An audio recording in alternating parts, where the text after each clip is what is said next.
बात है। मलकापुर नाम के गांव में अशोक और शालिनी नाम का एक नौजवान जोड़ा रहता था।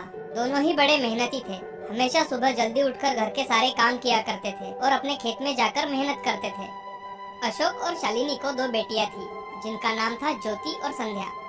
ज्योति और संध्या भी बहुत समझदार और नेकदिल थी। दोनों अपने माँ पिताजी की जो हो सके वो मदद कर दिया करती थी। उनका जीवन बड़े आराम से चल रहा था, लेकिन उनके सुखी जीवन को किसी की नजर लग गई। जब एक दिन शालिनी अपने खेत में काम कर रही थी, उसे सांप ने काट लिया और अस्पताल खेत से बहुत दूर होने के कारण दुर्भाग्यवश अशोक शालिनी को नहीं बचा पाया।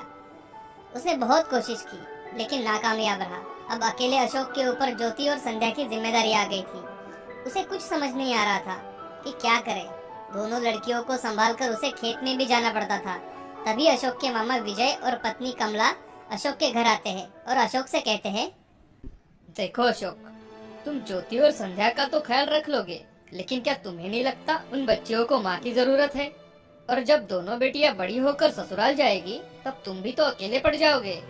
अशोक, जितनी जरूरत ज्योति और संध्या को माँ की है, उतनी ही तुम्हें जीवन साथी की।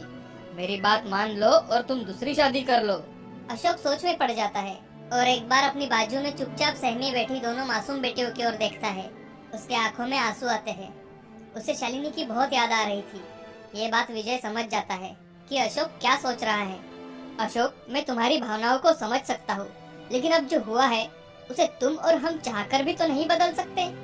मेरी बात मान लो और तुम दूसरी शादी कर लो। अपने लिए ना सही, दोनों बच्चों के खातिर तुम्हें शादी कर लेनी चाहिए। अशोक बहुत सोचने के बाद शादी के लिए तैयार हो जाता है और पड़ोसी गांव की लड़की शीला से शादी कर लेता है। शादी के बाद शीला ज्योति और संध्या का बहुत अच्छे से ख्याल रखने लगी। ये देखकर अशोक को भी अच्छा लगा।